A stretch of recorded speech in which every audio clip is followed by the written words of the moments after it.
Welcome, everyone. It's great to see you all. Thank you so much for taking time at the end of a busy day to work with us on how to do more to get people housed in Marin, one of our key priorities.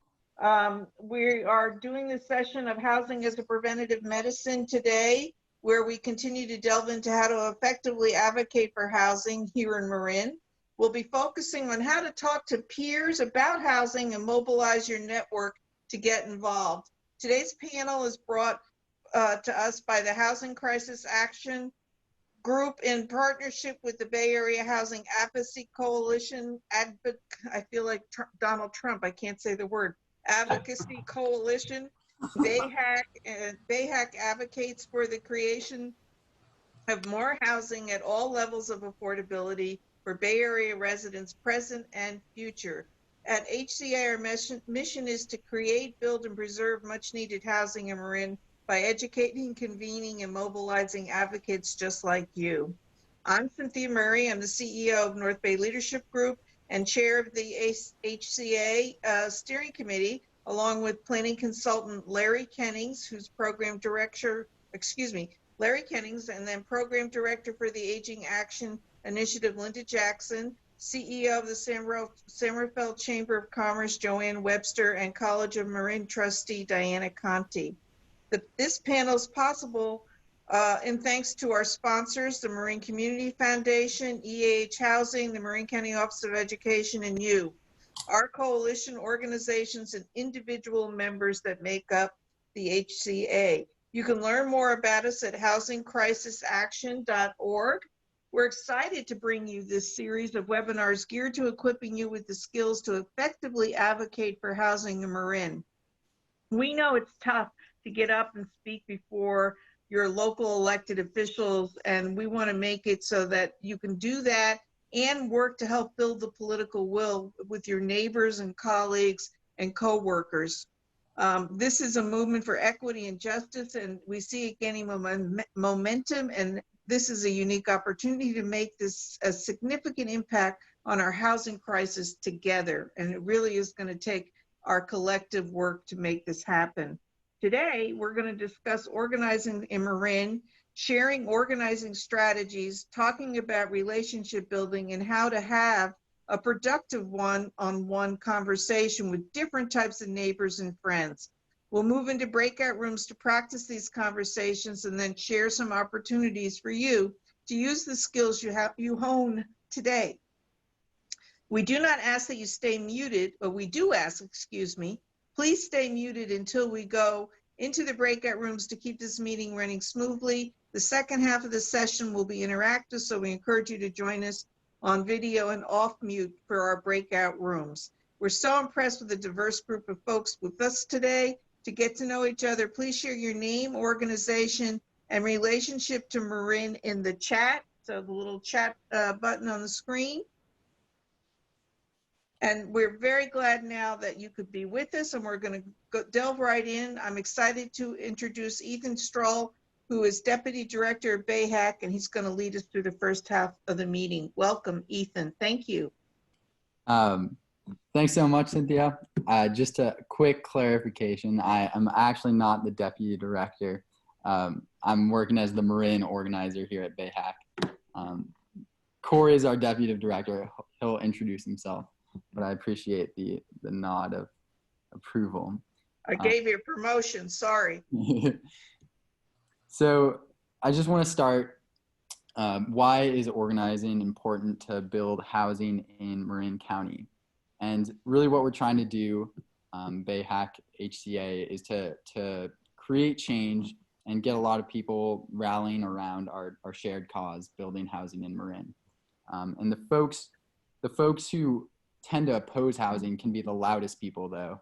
And they are inherently geographically organized because they might live in the same neighborhood and have the same neighborhood association. But if you are here, then you probably believe we should make some sort of change surrounding housing in Marin. And there are a lot more of those people in Marin. They just aren't all necessarily in the same neighborhood. So I think that getting folks across Marin interested in participating is beneficial for building housing in Marin. It's also easy for us to not really see the full effects of these problems in Marin. With 60,000 or so people commuting daily into Marin, it can really just look like, for a Marin resident, a lot of traffic on the bridge. You don't see each individual story of commuting, having to make that long commute. We also don't see the effects of Marin's affordability crisis, like overcrowding homes, leading to COVID spread, school disparities, because Marin, like so many other places, is a relatively segregated community, both within the county and compared to other places, other areas in the Bay Area. So sometimes we're advocating for people who don't even live inside of Marin. And I think that having housing conversations then with friends and neighbors who are also not able to really fully grasp the scope of this issue is an act of really rebelling against that notion of segregation. So organizing is important here because we have some real problems to solve. What makes a good community organizer? I think the word community organizer is a pretty loose term. Can mean having a political action-based relationship with just one friend, or you can maintain spreadsheets with lists of friends and whatnot. Can be anything in between that too. And really, regardless of the number of people that you're organizing, having personal relationships and connections is key to getting people on board. Next, being intellectually curious. So as you talk to people, they sometimes have good ideas that are worth following. So as a community organizer, you're sort of a pseudo researcher in addition to trying to get folks on board. Because having these conversations, you learn a lot. So before I pass it on to Corey, I just want to mention that this training was developed as a combination from two different previous trainings that we did. One called How to Talk to Your Neighbors About Housing, which was a more personal discussion-based training. And the other was a more technical organizer training that we do. And the point being, we're really trying to balance giving you tools to make housing advocacy more interesting and personal to you, and still have those effective organizer strategies. So with that, I'll pass it on to Corey, who will talk about some organizing strategies. Awesome. Thank you, Ethan. Good afternoon, good evening, everybody. My name is Corey Smith. I am an organizer with the Bay Area Housing Advocacy Coalition, and gonna go over a couple of high-level theories today about organizing, and hopefully provide all of you with some of the framework that good organizers use when we approach our work. The first thing that I want to talk about is the organizing theory. And it's this concept of how we communicate with one another. And there are three different organizing theories that exist in front of you today. And honestly, none of them are particularly effective. There is the dictatorship model, where everybody just listens to the one voice in the middle of the room, and that voice is all powerful. That is not an effective organizing strategy in our society, and is not a way to actually create change. Groupthink is another way that may make you feel good because you're reassured that all of your ideas are fantastic, but you're not doing anything to actually expand your group or create the change or engage new people on ideas. You're just talking to the people who agree with you about the things that they agree with you on. And then there's a house party, which is really just a random assortment without any sort of organization or theory behind it. None of those are effective ways to organize. One of the effective ways to organize comes from the Barack Obama playbook, and it's known as the snowflake model of organizing. He, in his 2008 and 2012 presidential campaigns, really expanded and made this style of organizing much more popular, especially for those that do work in the political or political adjacent spheres. So the snowflake model, jump to the next slide, is this basic concept that every individual person is at the middle of their own individual snowflake. And everybody has friends or colleagues or family members or neighbors that they can talk to about issues. So starting from the middle of a snowflake, everybody's got that first line of communication with people that they care about. And the key that good organizers want to do is you want to be able to expand that out with multiple people over time. So practically how this can look like, both Housing Crisis Action and the Bay Area Housing Advocacy Coalition sit in the middle of a snowflake. And we all have people that we can reach out to say, hey, there's some stuff happening in the housing world. We'd love for all of you to pay attention. But what we really ultimately want all of you to do is then start communicating with your friends and your allies and your neighbors about these issues. There's a basic rule that good organizers take to bat. If you want 100 people to show up for something, it is ineffective for good organizers to call 100 people. It is much more effective to have one organizer call 10 people, and then those 10 people can call 10 people of their own. Because each individual little dot on here is hopefully the middle of somebody else's snowflake. And so that's how it expands out. That's how you can create much more powerful coalitions and a much more powerful pro-housing team. So the next piece that I want to emphasize here today is talking about the ladder of engagement. Everybody has that first time that they've ever done something uncomfortable. And for the sake of this conversation, we can just call it out. It's advocating for housing. And so everybody does have to start in one place. And the goal of good organizers is to get people to move up the ladder of engagement.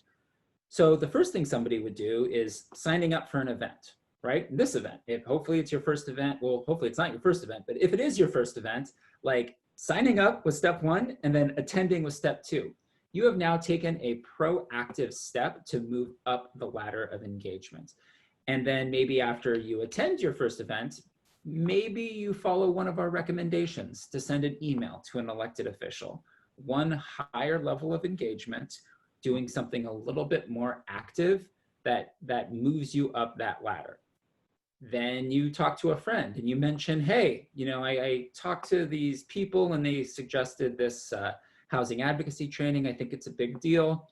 Everybody loves to do these types of things with other folks if you feel like you have a community. So now all of a sudden, when you're talking to somebody else about it, that is you expanding your personal individual snowflake to make our coalition stronger. And before you even really realize it, you are in fact organizing. You're building that snowflake, you're talking with people, and hopefully encouraging your friends, your colleagues, the people on your individual snowflake to continue to expand out to their own individual organizing tactics. The last thing I want to review here today is what is an ask. So an ask is something that in concept sounds very simple, but oftentimes people do not do a good enough job of asking direct, clear things of people. There is a soft ask and a hard ask and everything in between. Examples here. A soft ask would be, hey, Ethan, do you have anything going on this weekend? Maybe we should hang out. What do you think? Versus, hey, Ethan, what are you doing at 1 p.m. on Saturday afternoon? Are you free for a socially distanced picnic? Right? And in each conversation that you have with somebody, not everybody's going to want to take the most extreme or most active action. So having different ideas about ways that people can get involved. Maybe somebody doesn't want to show up to a hearing. Well, if they say no to that, well, what if they were to send an email because they also care about your issue? So if they do say no, always have another ask.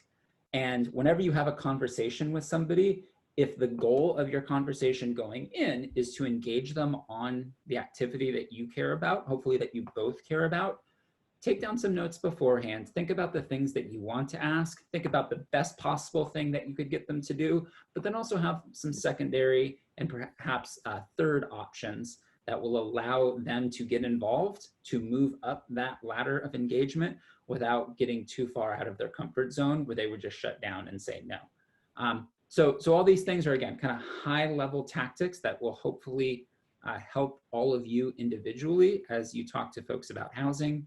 And one last thing, just really want to emphasize before I turn it back over to Ethan, and really re-emphasize, because he did this, it's got to be personal. And the number one thing that all organizers should be doing when they talk to people is making sure that they do have that personal connection, because that is really one of the most effective things that organizers can do in order to achieve their goals.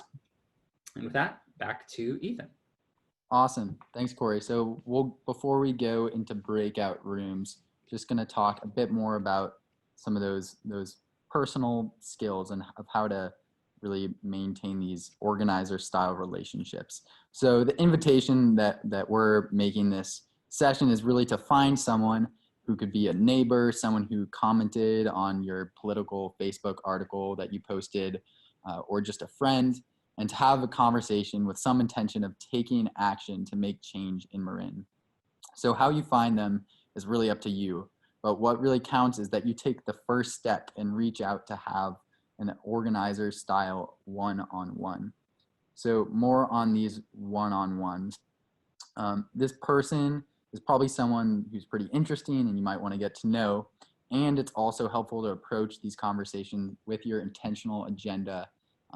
Perhaps you're a series of asks, like Corey just mentioned, to be able to have some structure for the conversation.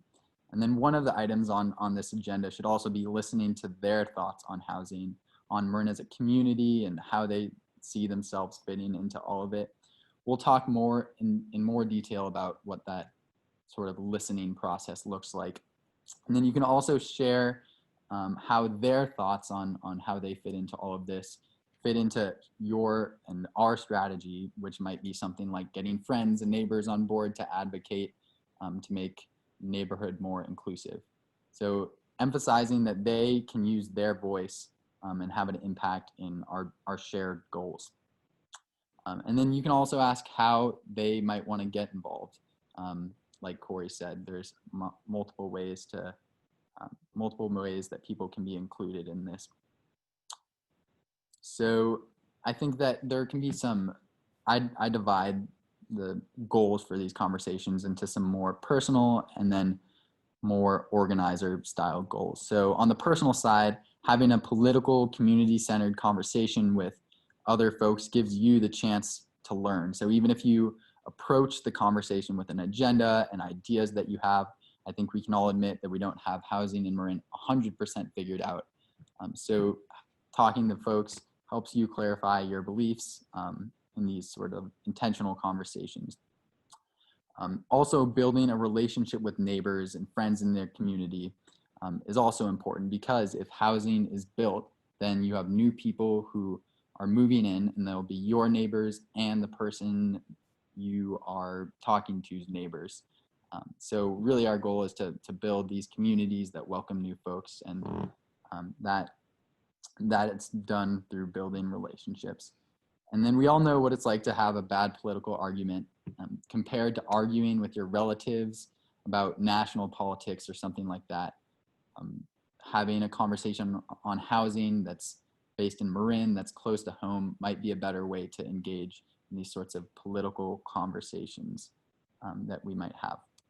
So from the organizer lens, neighborhoods are historically the loudest voice in this debate. So it helps to have these conversations and prove to some neighbors that your community or there are people in your community who support housing in their neighborhood. And that could also help bring out some of those quieter voices that might feel overshadowed by an anti-housing in my neighborhood sort of voice. These sorts of conversations can also give neighbors and friends a face to housing. So we know that our desire to make Marin more affordable is all rooted in us as people caring about other people. But to do that, we have to build housing for new people, which sounds less personal. But as an individual talking to other people, you're really putting a face to these political goals that we have. And then, of course, with the organizer goals, you want to make an ask, get them involved. Like Corey mentioned, that is the way to do that. So creating, nurturing, and maintaining these relationships.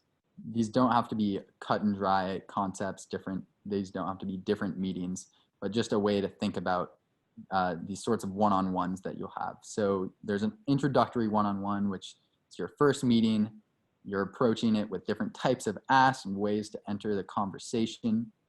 An escalation one-on-one, which if there's a new event or housing development or connection where this person's efforts might be valuable, you can make a larger ask in an escalation one-on-one conversation. And then lastly, the maintenance one-on-one. This is keeping up the relationship, making sure that they're getting something out of this and reaffirming the importance of their participation in achieving the shared goals that you have. And then in the maintenance one-on-ones, you can also hear their feedback for you as a community organizer. So that was some general information on how relationships can work and be important in organizing. But let's remember that not everyone that you talk to has the same background and experiences. So I'm Jewish, and in Passover, which is a holiday in the spring, we have a tradition where you talk about Passover to 4 different children from varying backgrounds or with varying ideas. So you can see on the picture on the right, there's the wise child, the wicked child, the simple child, and then the child who doesn't know how to ask. And really the point is that you want to explain the concepts of Passover in 4 different ways, depending on who you are talking to. And I think that the same goes for organizing with housing in Marin. We want to change our approach based on who they are. So for the sake of this training, we have the politically engaged person, just not on housing. So they might think about a lot of domestic issues, the federal election, but aren't in the local Marin housing scene. Then you have your more apolitical person, and in talking to them about housing, you're really inviting them into this political conversation that's going on. And then politically engaged on housing issues. So this could be someone who's generally for housing, which makes the conversation a bit easier. But we're going to focus on folks who have different beliefs and might be generally opposed to housing in their neighborhood. And we want to avoid the word NIMBY for the purposes of this conversation, because that is not a good way to approach your neighbors or family or friends.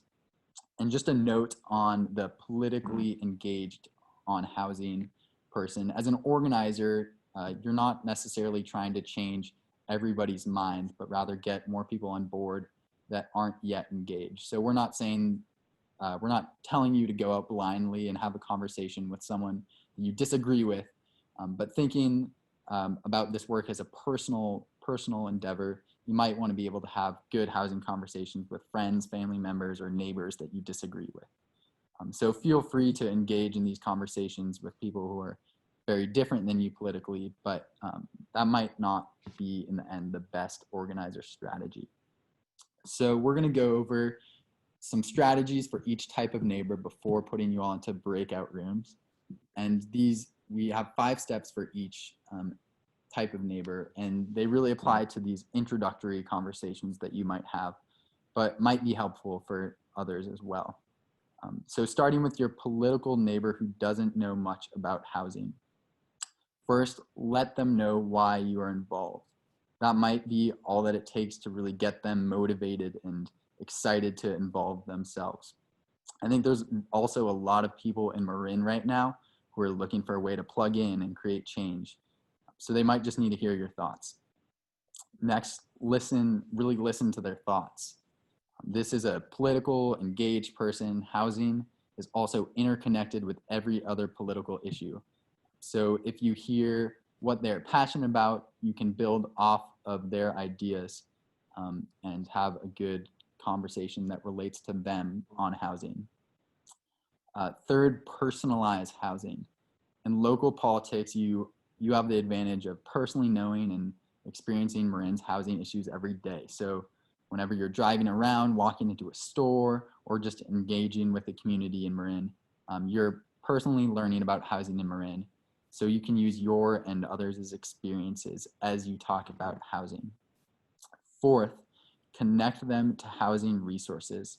There's a lot of great existing content both more technical, and some that are more accessible. So you can leave them with an article or two as you leave the conversation. And then fifth, make that hard ask, invite them to advocate for housing. The last step is really the same for all of these. Thinking about an appropriate ask based on your conversation. Talking with an apolitical neighbor. First, kind of similar to the political neighbor, make your views known. Start with why you were there. You can tell your story as a housing advocate in Marin. Second, asking questions. So while the more political neighbor might already have thoughts on what you have to say as an individual who is pretty engaged, the apolitical neighbor might benefit from you asking targeted, probing questions to help you get a sense of where their values lie. So even if they're not political, they still have values, and you can really find those out by asking some good questions. Third, attach the cause to their own well-being. So as Marin residents, they are personally affected by Marin's lack of affordable housing. If they have children, parents, or friends who struggle to live in Marin, or just believe that Marin should be a more diverse income community, they have something at stake in this issue. Connect their values to information. So you can build off some point rooted in their values to show this as a systemic issue in Marin. If you figure out some things that they really care about and have the resources to make those connections, it could help also to look over these resources with them to help talk about connections between their values and the systemic things we see here in Marin. And then lastly, like the last one, activate them. Someone who calls themselves apolitical might be that for a whole host of different reasons, but you can help them understand that they can use their voice to affect change, and you can give them the opportunities to do so as an organizer. Lastly, some politically engaged neighbor with housing opinions. So this might be a more difficult conversation to have, but first, validating their opinions while taking your stance. So active listening here is really important, like in any conversation. It's definitely never helpful to argue past one another. So you can paraphrase and really try to grasp their opinion before you say your thoughts about housing. Next, focusing on people, not buildings. So people who might try to fight against housing in Marin intentionally avoid an intimate word like home, maybe because they don't want to think about the people who will live there as much as the proposed buildings and how ugly the building will be, or something like that. So to emphasize one of your points, you can invite them to empathize with a human being who finds themselves struggling with housing insecurity, or emphasize the importance of having a safe and quality home. Third, combine data with values. So balance having a conversation that is more intimate with bringing more technical data and information in. So depending on the person, they might connect with one more than the other, and you can really make a decision during the conversation what would be best there. Fourth, attach housing to their own well-being. So both younger and older people struggle to figure out how they can afford to live in the Marin community. And they, the neighbor you're talking to, or someone they know might have had this struggle. So this could be a good place to start in that conversation. And lastly, just don't argue. I think it's important to know when to walk away, when this conversation might not be worth it. From an organizer perspective, your time might be better spent talking to someone else. And also from a relationship perspective with them, if you're close to them, you might talk about something else other than housing. So we are going to put you all now into breakout rooms, and there'll be about 15 minutes. And the goal really is to practice these strategies of how to have these housing conversations with different types of neighbors and friends. So we have some lovely people from both BayHAC and HCA who have volunteered to facilitate the breakout rooms. Thank you for everyone who volunteered to facilitate.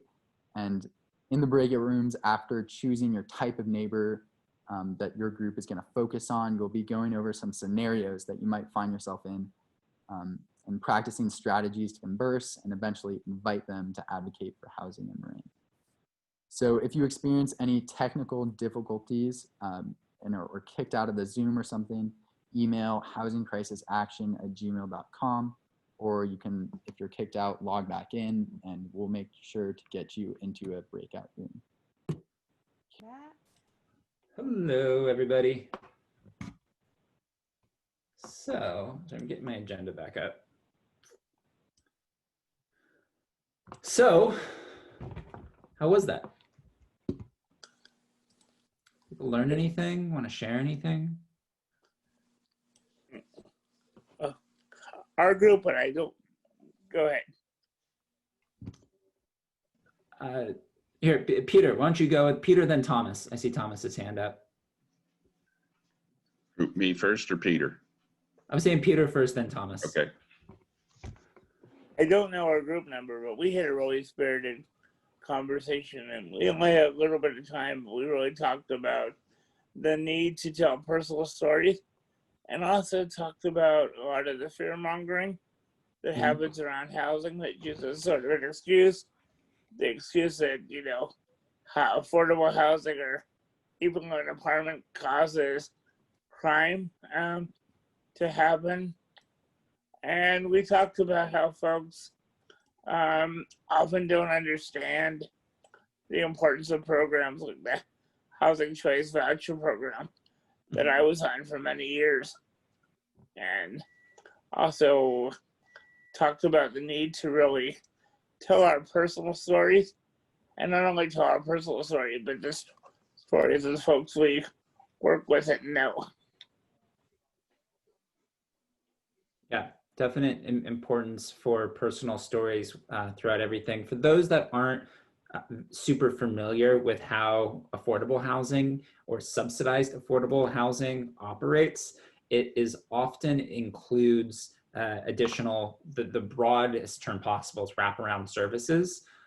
So you'll get things like job training programs, if that's what is specifically benefiting the population that is living there, or a variety of other pieces. Each individual affordable housing project or proposal or home building is a little bit different with the services that they provide, but it is generally good to emphasize, if you're talking about subsidized affordable housing, to also mention that there are other services associated with affordable housing. And for this specific project we're talking about, let's go find out what those are and see if they are beneficial and it's something that people think is positive. Thomas? Yeah, just sort of to address your question, I think the session was good. It got off to a bit of a slow start. And that was partly because I was asking the question, we were trying to generate conversation. I felt like I didn't have any kind of real basis to create a conversation other than just sort of waving your arms, we need more housing or something. And this is my first live session, but I did look at your previous one and go through the YouTube. And I had questions from that which parallel this one. And that is, and so I don't know the long-term structure here, but I'm wondering about getting more specific information. For example, in the last one, we were talking about talking in front of a city council. But do you have methods or suggestions on how we find out what's going on at the city council? I mean, I know I can look up the agenda and stuff, but I just was wondering if there was more information coming, or if I should just ask that question now about, I don't know some of the statistics in Marin, so if somebody asked me, well, how bad is it? I don't know. And then what's going on, say, at the state level. I know, just again, personal experience within my neighborhood, the state is trying to improve housing, and it's getting a lot of pushback from local communities. And I know when a bill comes up, there's a certain amount of agitation in my neighborhood going, oh, did you hear what they're trying to do? And I'm going, Well, I heard this little bit, but I don't really know what they're trying to do. I mean, what the specifics are, and I don't think anybody else does either. So I'm just wondering, how do we learn more? And is that something we're going to be talking about later? So I shouldn't be asking a question now. So that's not something that will be in this session. A Right. couple of different pieces that are going to be coming out.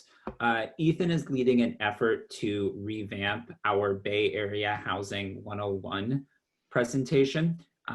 And we've got videos online that provide at least with a little bit of the history and explaining some of the problem. For things like state bills that are coming out, that is actually very much on us as advocates to be able to condense that information into pieces of content, whether it's, you know, an op-ed that goes into the paper or a graphic of some sort, to be able to then distribute out to folks like yourself. So, because we have the policy people that dive into all of this stuff, synthesize it and then share it out. So you've got the tools to, you know, share that accurate information with people. So you're not going to be providing any specific links, but search for some of these. And is the housingcrisisaction.com, is that a site that has links to things? Is that, because I haven't gone. Okay, yes, great. we do. Great. And we have a newsletter you can sign up for, and we'll send you alerts when there's a project coming up that needs to have people advocate for it. And we try to also do stuff on legislation. We'll be covering things like general plan updates. So we have a lot of information we try to collect and share. Cool. And if you're looking for things and you don't see it, then ask us and we'll try and get you answers. Okay, thanks a lot. Thank you. Welcome aboard. It is 6 o'clock. I want to be respectful of everybody's time. Just finish with the final slide. Ethan, if you want to pull that up. And if anyone wants to stay on, we can have more discussion then. So I want to thank you all for joining us. You may have seen me hopping in and out of Zoom rooms, and it's awesome to see you all engaged, empowered, ready to take action. A huge thank you to Ethan, Corey, Jake, Tim, Kayla, Diana, Cynthia, and Larry for working to make this a great event. Ultimately, we want to make finding a roof over your head in Marin attainable and build the political will for that to happen. There's a couple opportunities coming up to help work towards that goal. The city of Sausalito, like many other jurisdictions, is updating their general plan. We want to encourage them to include as much housing as possible. So mark these dates on your calendar. We'll follow up with talking points and templates to a couple of the points before. We do want to make it easy for you to understand what's going on, and we break it down for you, answer any questions you may have. If you're interested in getting more folks involved, I've shared links to both of our organizations so you can get in touch with us. And we're working to make housing advocacy more accessible, really. We're gonna share more programming with you, and so stay on the lookout for action alerts and more events coming soon. We'll keep this momentum going. Thank you. Thank you, Katie. Thank you, everybody. Thank you all. See you. Great meeting. Good night, everyone. Good night all.